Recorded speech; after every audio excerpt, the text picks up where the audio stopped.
considering we all know the importance of all these games, how do you guys process this one as a group and move forward to just get back on the winning track? That one hurt. That one hurt for us. I think we were battling. We were trying to do everything we could. We couldn't get enough rebounds, enough stops, make enough shots. Just didn't go our way, I guess. I don't really want to pinpoint it on anything. I didn't really see it, so it's a tough one. You were, in particular, on a roll, 31 points through 3.5 quarters, whatever, and ended up with 33. Was there any adjustments by the Knicks, or was just the game flow changed as we went towards the end? Yeah, they start trapping me. So trapping me and trying to get the ball out of my hands. So I mean, definitely an adjustment.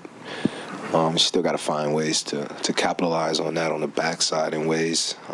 So definitely I learned something from the film. I mean, trying to make them pay next time for trapping me.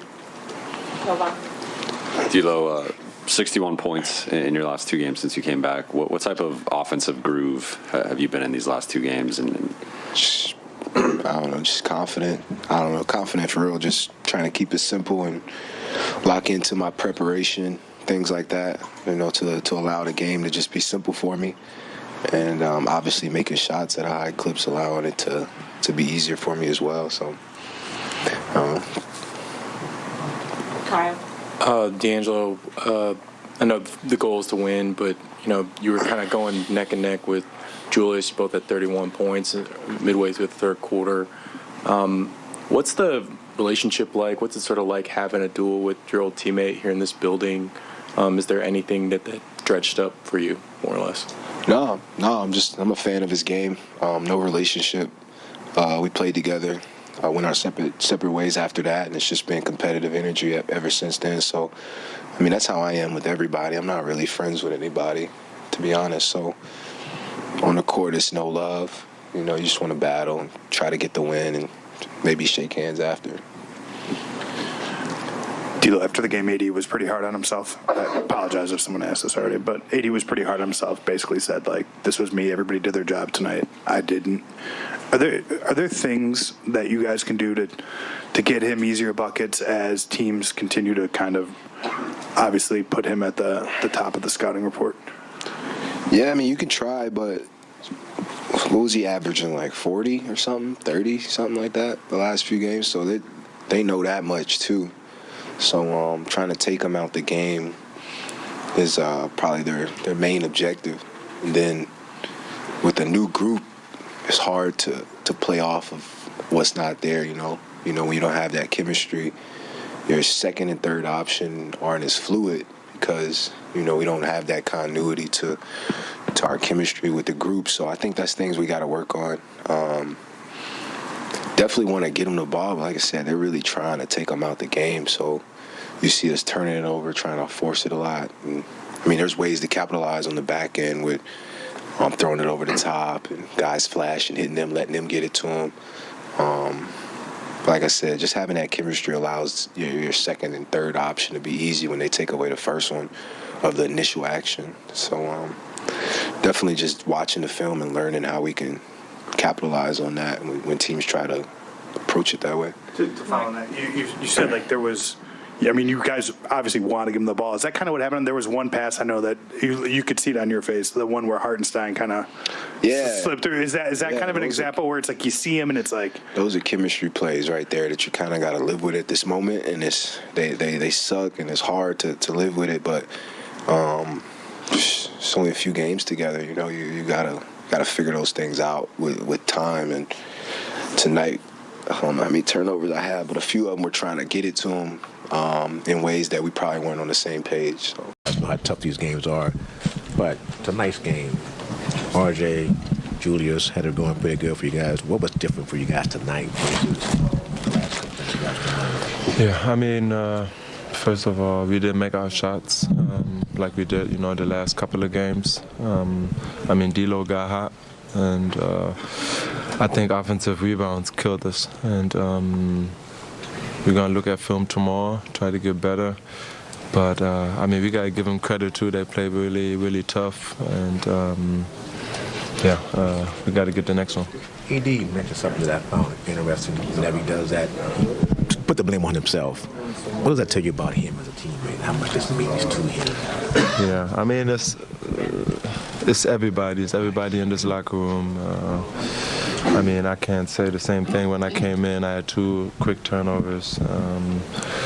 It's on everybody, you know, and when we lose as a team. If we win as a team. So, but AD, you know, he tried to be great at all times, and he been, I mean, 90% of the time great for us. And I mean, that he missed free throws there, I mean, that happens. We all humans, and we can't control if a shot goes in. But everything else, defensively, he did a great job still, even in the second half on Julius Randle, so he can't put it on himself. You made that layup, and then it took a while to get that foul. What was that sequence like for you guys? I mean, they passed it ahead. We, you know, tried to get a quick trap and then a foul. But, I mean, they skipped it over us, and they took time off the clock. So that's the reason why I said we got to give them credit. They played it smart, and they played well. You guys had that a lot of success right out of the All-Star break against Western Conference opponents that you guys are chasing in the standings. You got another one in New Orleans on Tuesday. Does that add some extra juice? I know all these games matter, but just the fact that it's one of the teams you're vying with in the standings. Yeah, I think they right in front of us or behind us. I mean, every game shouldn't, you know, take a Western Conference team to be motivated. I think every game we got to be motivated and be ready. But that one, you know, the next 2. Some building since the deadline. What were the things that you saw tonight that either didn't happen or reasons that came up short in this one? It's honestly, it's basketball. You hope to win a lot more than you lose, but there's never been a team that wins all of them. Obviously, there was things that we'll watch on film either tomorrow or the next day to correct and get better at. But overall, I thought we competed well. We had a chance, just didn't really just have enough. But you win some, you lose some. Obviously, after you guys last lost to Minnesota, you reeled off a few wins in a row. What about that process can you guys apply here where, okay, we recognize what we didn't do as well as we wanted to and you know, picked right back up? Yeah, I mean, it's a similar situation. You lose one, you hope to bounce back quick. Like you said, we'll watch film and learn from our mistakes tonight and, you know, turn it around next game. But for the most part, if we compete and stick to who we are as a team, then we'll be fine moving forward. Austin, along kind of similar lines, do you feel like this new group kind of processes losses a little bit different than the previous group earlier in the season in terms of just, you know, accountability or kind of analyzing what you guys did wrong and how to do it better? Any team you're on, you never want to lose. It doesn't matter, you know, record, age. I remember when I was 5, we'd lose and I'd be mad. So that's the bad part about sports, the losing part. But like you said, we'll analyze it as a team and film and make the adjustments that are necessary. But, you know, we're a super competitive group, and obviously we weren't happy about tonight. We didn't get the win. But, you know, like I said, losses happen and you move forward.